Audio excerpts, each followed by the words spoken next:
Welcome to the Crochet Business School podcast.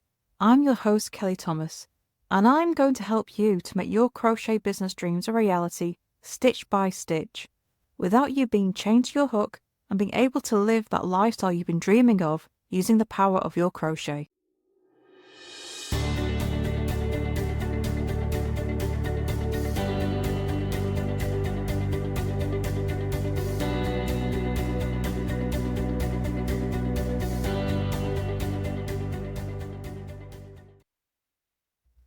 We all have flaws, and when it comes to our businesses, our first instinct can be to try and hide all of our flaws so that we look perfect on our social media, to our audience, and just how we come across. And we just try to hide anything we see as imperfections. There's a problem with this. One is that it's not genuine. It's just not who you are. And the second is that it's really hard to keep up. And so this leads to this disconnect between what you present online and to your audience, whether that's through videos, through written posts, through newsletters, pictures, all of it, and who you actually are. And you become an actor, and it's not genuine. And the thing about the internet at large over the past several years is that people have got really good at spotting what's not genuine anymore. We've been through the era of these fake influencers who put on this act, show us this perfect world, and we now know that these are completely false images. These present a false reality. They're complete lies. And we've gotten used to knowing that. We've gotten used to questioning what's behind the picture, what's behind the video, what's the actual reality of it. And so people have gotten used to spotting this fakeness, this not quite real, that there's something off.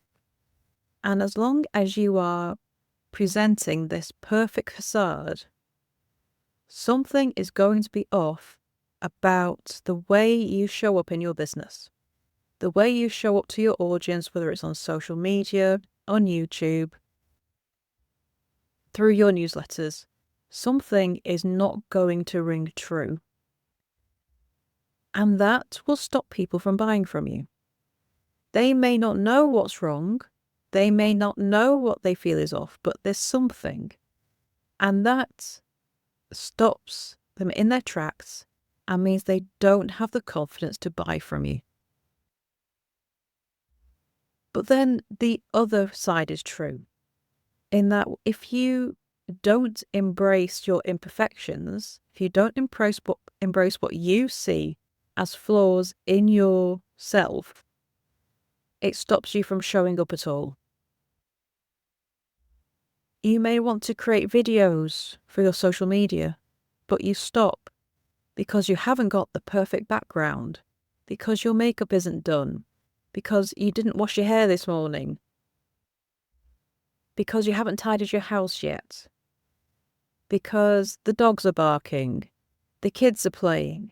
All these things, we overthink it and mean that we don't show up.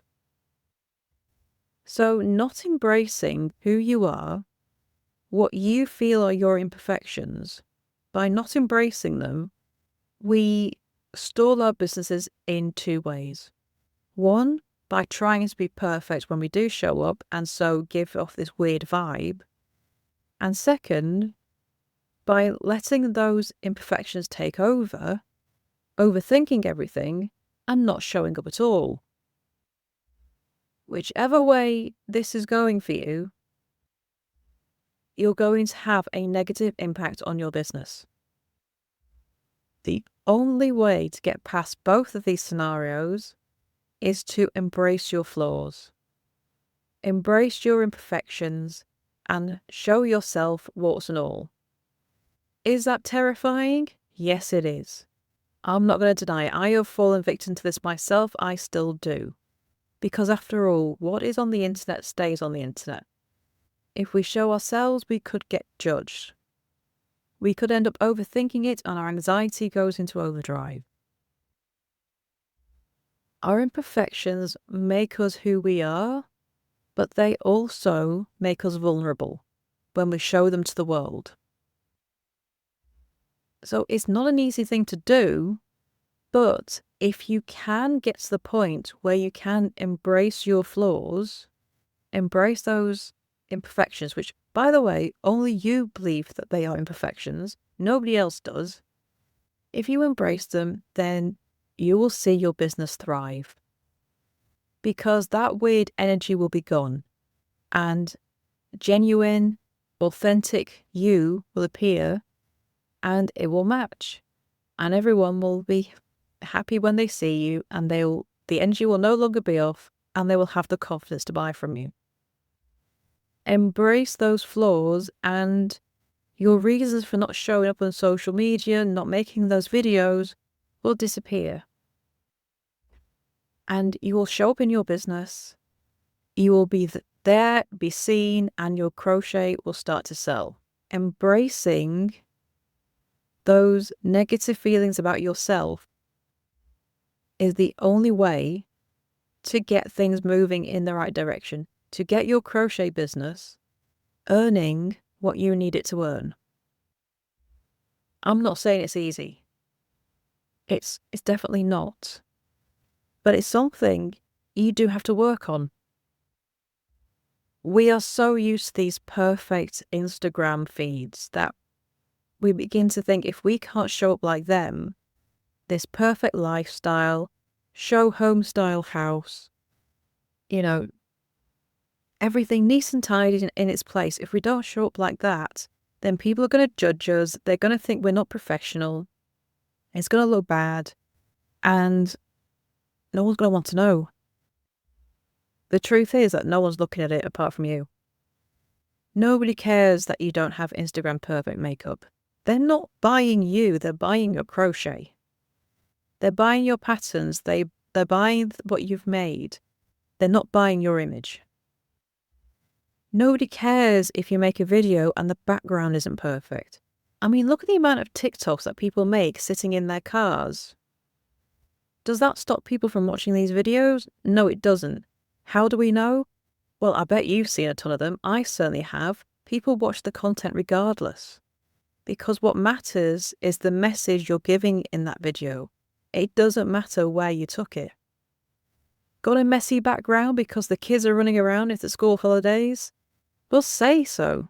Just tell people, it's school holidays, my kids are running around, but hey, we've got to do this anyway. And you know what? You will connect with your audience by doing that, because they're all doing the same thing. They're all doing the school holidays and the kids running around as well. They will then connect with you. They will have a connection with you because you are like them. It's a good thing. It doesn't matter if you don't have the perfect background to make a YouTube video. What is the perfect background anyway? This is one of my biggest reasons for not doing videos, because I get paranoid what's behind me. Are people going to judge that I have messy spots in my house? And it is a paranoia. Nobody cares. What matters is the message I'm giving across, but do you know what? It does stop me. I'm working on it. This is one of the things that I need to work on for myself in my business. But it's also one of the reasons why I love podcasting, because I don't have to worry about it. But I also know that my podcast could do better if I made videos, because then I could put them on YouTube. They are on YouTube now, but they don't look good. I could make this better. So that's something I'm working on. I know what I need to do, but it's difficult to do it. And I know it is. I'm not saying this is an easy thing to start doing. I'm not saying it's an easy thing to embrace. But I'm saying that if you do it, you're going to find things go much easier for you. You'll connect with your audience better, you will show up more, and you won't give off any weird vibes because you're basically an actor in a role because you're trying to be perfect. Showing people who you really are, and stop kind of doctoring what people see, whether it be giving your house a thorough clean before you get on a video, whether it be because you happen to be a bit sweary, whether it be because you're actually a bit of a goth, but you're trying to hide it because you think it's going to stop business coming in. By stopping seeing these things as flaws and actually seeing the good in it, and how it's going to connect with your audience and make things more real and more genuine, is the long-term plan. Because you can keep this up in the long term. You can be yourself in the long term because it's you. What you can't do is keep on an act. What you can't do is keep running your business on never showing up because you're too afraid of judgment. You have to be you. The only way your business is going to be a success is to be yourself and present your real self to the world. You don't have to make excuses for who you are. You don't have to make excuses for having a messy house because it's school holidays. You don't have to make excuses because of your choice of fashion. You don't have to make excuses for your home decor. It's just you. And the more people see it, the more they get used to it. People who connect with you will not care about these things. They will love your crochet and accept you for who you are because that's part of the brand. And at the end of the day, the state of your house, what you choose to wear, your home decor has nothing to do with your crochet. Nothing whatsoever. It's not going to stop people buying from you. Well, unless you've got 20 cats and you should post pictures of them all sitting on top of your yarn. That will stop people from buying from you. But what we're talking about are the things that are just normal. It's normal not to have a pristine, show-home looking house. It's normal to have kids shrieking in the background in school holidays. It's normal not to have perfect makeup done every single day. It's normal if it's you. If you happen to be a bit sweary, it's you. If you happen to be patchy on your posting because you're living a bit of an off-grid lifestyle, it's you. And people love to know about these things. They love to hear it. There's a wool seller who lives on a canal boat, and where she appears to sell her yarn depends on where her boat is moored. And you know what? Her followers love it. They love that she's travelling around the canal system. They love that they can buy yarn from a canal boat.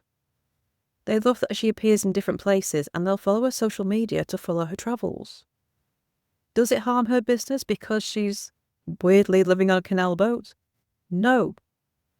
It's a bit different, but you know what? She embraces it and it's become part of her branding and it's become very successful for her. If you're into the gothic lifestyle, well, make it part of your branding. It's who you are. And that's the thing, it becomes part of your personality online. It is you, it is your personality, so why not show it off? It's really hard to keep creating content when you're faking it. It's really hard to create content where you're afraid of showing yourself for who you are. The only way forward is embrace it. This is not easy. If it's something you are stuck on right now, it's not always easy. People who are self-confident don't have issues with this, or at least not as many issues with this. But if you lack confidence, then take it one step at a time. Just try it out and be yourself. It's something that you do need to work on with your mindset, but there are ways around it. And you can gently just start being yourself. It doesn't have to be this sudden change in how you show up, but the only way things are going to change is if you are yourself and present yourself as you are to your audience. So I hope this has helped to see things for what they are. And over in the Hooked on Success podcast membership, I'm going to be talking about strategies to embrace your imperfections and actually turn them into a gold mine, turn them into a positive business note. So if you want to come and listen to that episode, please do come and join us. You can do that at crochetbusinessschool.com/success. The link is in the show notes of the podcast as well. And if you want to hear all the latest news from Crochet Business School, then don't forget to sign up to our newsletter, crochetbusinessschool.com/subscribe. And you can get on the email list and hear about what's coming next. And one last favour I have to ask of you. If you have an opinion on the podcast, I would love to hear what you think of it. If you would consider leaving a review, or if you have ideas for future episodes, things that you would like to hear about, then please let me know about those as well. You can do that at crochetbusinessschool.com/review, or you can leave the review on your podcast player. So thank you so much for listening, and I shall see you next time in the next episode. Bye for now.